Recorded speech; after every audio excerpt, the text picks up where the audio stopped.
कौन से set 1 2024 824 IJ, ठीक है। ये जो है ये साइंस का है। देखिए पहला क्वेश्चन क्या बोला है कि उत्तल दर्पण से प्रतिबिंब सदैव बनता है। उत्तल दर्पण में प्रतिबिंब हमेशा कहाँ बने हुए? ध्रुव तथा फोकस के बीच। उत्तल दर्पण में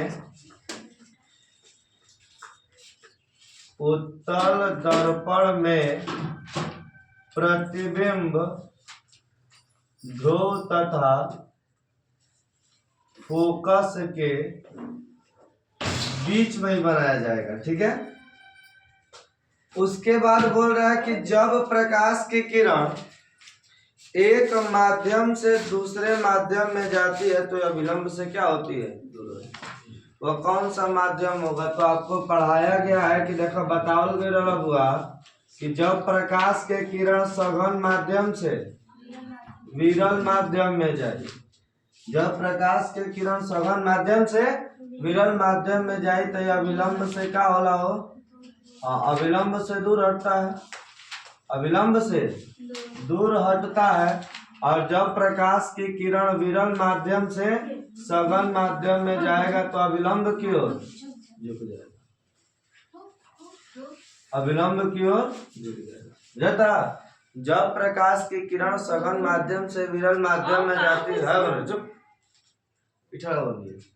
जब प्रकाश की किरण सघन माध्यम से विरल माध्यम में जाती है तो अविलंब से क्या होती है? दूर हटती है। और जब प्रकाश की किरण विरल माध्यम से सघन माध्यम में जाता है तो अविलंब की ओर झुक जाता है। कैसे समझ में आ रहा है? अगला क्या कहता है कि एक उत्तल लेंस की फोकस दूरी 15 सेंटीमीटर है। उत्तल लेंस हुआ फोकस दूरी कितना दिले बा? 15 सेंटीमीटर बतावल गइल बा। उत्तल के लिए फॉर बी का मान प्लस होता है और यू का मान क्या होता है? माइनस। जबकि अवतल की स्थिति में तीनों का वैल्यू क्या होता है? माइनस। इसमें बोल रहा है कि एक उत्तल लेंस की फोकस दूरी तो प्लस में हुई, इससे 30 सेंटीमीटर की दूरी पर यू का मान क्या हो जाएगा? यू तो दोनों स्थितियों में माइनस होता है। अब क्या कहता है? वो प्रतिबिंब बनेगा। भी का मान ज्ञात करना है। लेंस के लिए सूत्र क्या होता है? 1/f बराबर 1/v माइनस 1/u। मान भरा जी पर भी के मान निकल जानो। अब देखो चौथा नंबर क्वेश्चन का कि जब श्वेत प्रकाश एक प्रिज्म से गुजरता है तो निर्गत प्रकाश में प्रिज्म के आधार से दूरस्थ प्रकाश का रंग, सबसे अधिक प्रकाश का रंग किस रंग का होता है? लाल। किसका होता है? लाल। एम्पियर सेकेंड किसका मात्रक होता है? पूछ रहा है पांचवा। इसमें लाल ऑप्शन होगा।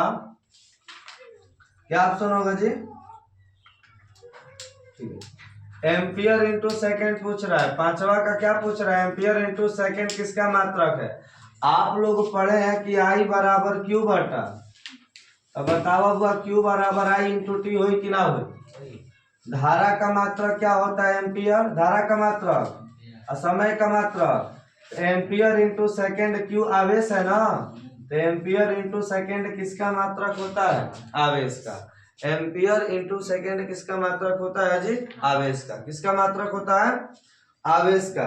आगे बोल रहा है 6 नंबर सवाल है कि एक सेल से R1 तथा R2 दो प्रतिरोधों के दो तार समांतर क्रम में जोड़े जाते हैं। अच्छा ये बताओ दो प्रतिरोध है R1 तथा R2 किस क्रम में जोड़े गए हैं? समांतर क्रम में। आपको याद है कि विभवांतर बराबर होता है, मालूम है ना? समांतर क्रम में क्या बराबर होता है? विभवांतर। समांतर क्रम में क्या बराबर होता है जी? विभवांतर। आगे बोल रहा है कि यदि उनमें प्रवाहित धाराएं, इनमें बहने वाली धाराएं I1 तथा I2 है प्रति सेकेंड, माने T1 बराबर T2 कितना दे देगा? 1 सेकेंड दे लेगा। H1 तथा H2 का अनुपात, उष्माओं का अनुपात ज्ञात करना है। उष्माओं का अनुपात ज्ञात करना है। तो अच्छा ही बताइए I बराबर V बटा आ। तो यहाँ से आप जानते हो कि H बराबर आई स्क्वायर आर टी होता है। H बराबर क्या सूत्र होता है?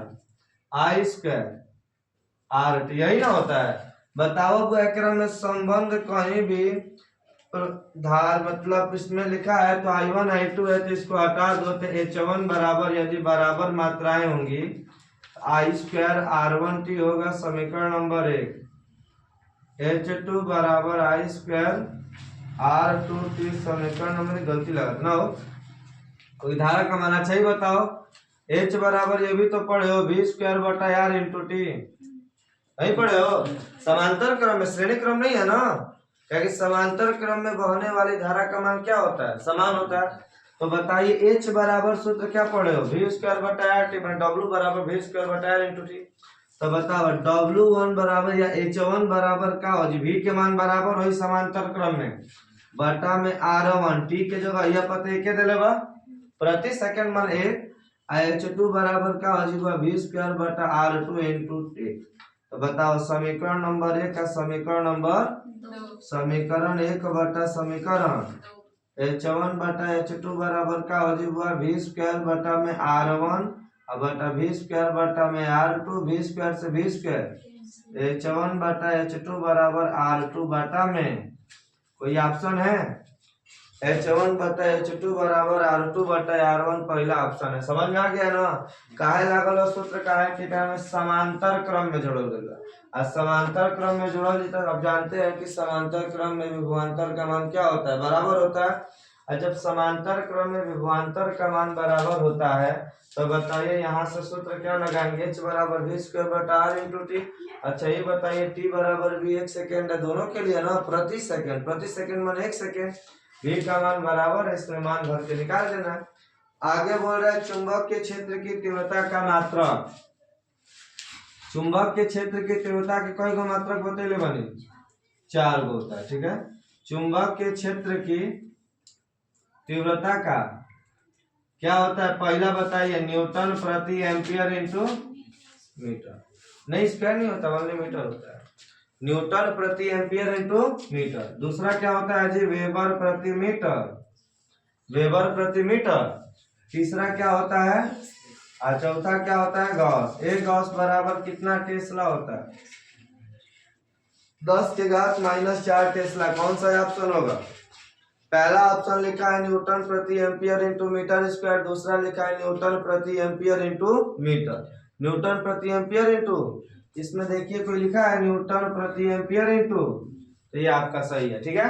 तो चुंबक के क्षेत्र की तीव्रता के कई गो मात्रक होला? 4 गो। कौन कौन सा? न्यूटन प्रति एम्पियर इंटू मीटर, वेबर प्रति मीटर स्क्वायर, टेस्ला और गॉस। एक गॉस में कितना टेस्ला होता है? 10 के घात माइनस 4 टेस्ला। एक गॉस बराबर कितना टेस्ला होता है जी? 10 के घात माइनस 4 टेस्ला। अब देखो इतना समझ में आ गया ना? तो ये वाला जो क्वेश्चन था ये उपभाग 1 है। क्या ये? उपभाग। अब यहाँ से हम लोग पढ़ेंगे उपभाग 2। याद रखिए के बाद देख लो, उपभाग 1 में पहला आपका मतलब 7 नंबर तक फिजिक्स होगा, है ना। 13 नंबर तक मतलब उसके बाद 13 तक क्या होगा? केमिस्ट्री, और उसके बाद क्या होगा? बायो। तो बताओ यहाँ से उपभाग 2 में, यहाँ से स्टार्ट कर जाओ। उपभाग 2 देखो, पहला क्वेश्चन का था मेथेन। मेथेन का संरचनात्मक सूत्र, मेथेन के सूत्र का होला CH4। मेथेन के सूत्र का होला CH4। अच्छा ये बताओ कार्बन एगो बा, चारों और हाइड्रोजन लग जिनू, तो बताओ इसमें कहीं ऑप्शन लिखा है? ये तो बनाना सिखाया गया आप लोग को। उसके बाद है कि निम्नलिखित में समजातीय श्रेणी पढ़े हो? समजातीय श्रेणी को ही सजातीय श्रेणी कहा जाता है, पढ़े हो ना। एक ही प्रकार के ऐसे प्रक्रियात्मक समूह जिसमें समान प्रकार के क्रियात्मक समूह पाए जाते हैं, समझ में आ रहा है। और इनमें बांड CH2 का अंतर होता है। कितने का अंतर होता है जी? Bond CH2।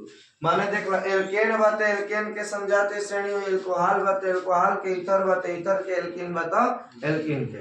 तो मैं बतावा काती काती के बा। हाँ, पहला C2H4 एथीन है। C2H4 को क्या बोलते हैं? एथीन। अरे दो गुना से दो अधिक, दो गुना के बराबर बताइए एथीन हो गए। और CH4 का बा मेथेन हो जिनो।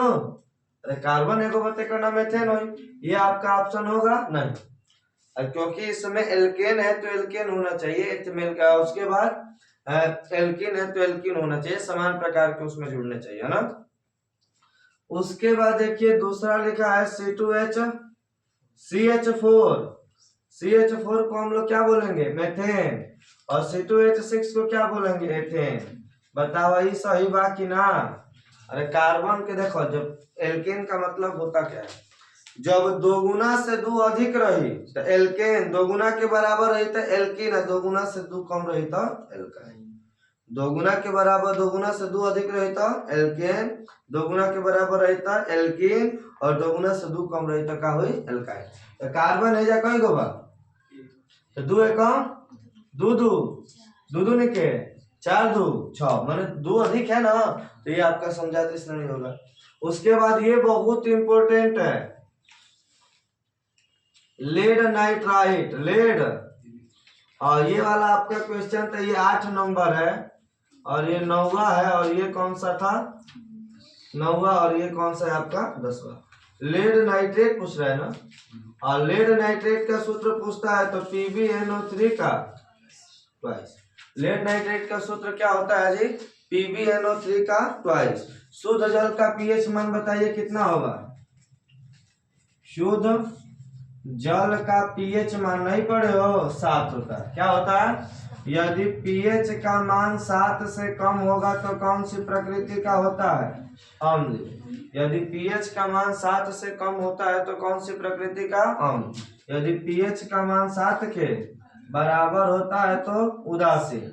और बताइए यदि पीएच का मान 7 से अधिक होता है तो क्षारीय।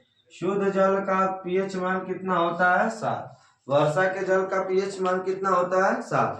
एंटीमनी क्या है, एंटीमनी आपका उपधातु है। एंटीमनी क्या है जी, उपधातु। एंटीमनी क्या है, उपधातु। समीकरण को पूरा करना, समीकरण पढ़ाओ, स्टरीकरण पढ़े हो ना, एस्टर का निर्माण होता है सांद्र H2SO4 की उपस्थिति में, यही है ना। इसका नाम क्या होगा जी, ये प्लस है बीच में ना, इसका नाम क्या होगा, लिखना बढ़िया से, CH3COOH प्लस। इसका नाम क्या होगा, एसिटिक अम्ल, ये बहुत ज्यादा पूछता भी है, एसिटिक। और इसका नाम क्या होगा, एथिल एल्कोहल। अच्छा ये बताओ का निकली, एजा से एगो हाइड्रोजन OH का बना दी H2, यही ना बनाएगा। अरे एगो मतलब यहाँ से OH निकलेगा, यहाँ से इस का बचे वो H2 हो। अच्छा ये बताओ अब का बचल ओकरा के लिखो, CH3COO, ये ना बचल, और C2H, इसको हम एथिल एसीटेट बोलेंगे। क्या बोलेंगे, एथिल एसीटेट, या इसी को हम एस्टर बोलते हैं। क्या बोलते हैं, और इस पूरी प्रक्रिया को हम क्या बोलते हैं, एस्टरीकरण। तो देखिए ये कहीं इसमें बना है CH3COO2H5, ऑप्शन तीसरा। समझ में आ रहा है ना। इसमें तो परिभाषा क्या बोलेंगे, एस्टरीकरण का पूछता है तो बोलेंगे आप लोग कि एसिटिक अम्ल को एथिल एल्कोहल के साथ सांद्र H2SO4 की उपस्थिति में क्रिया कराने पर एस्टर का निर्माण होता है। इस प्रक्रिया को एस्टरीकरण कहते हैं। क्या बोलेंगे आप लोग, एसिटिक अम्ल को एथिल अल्कोहल के साथ सांद्र H2SO4 की उपस्थिति में क्रिया कराने पर एस्टर का निर्माण होता है। इस प्रक्रिया को एस्टरीकरण कहते हैं। आगे देखिए बायो का बोल रहा है, उपभाग 3,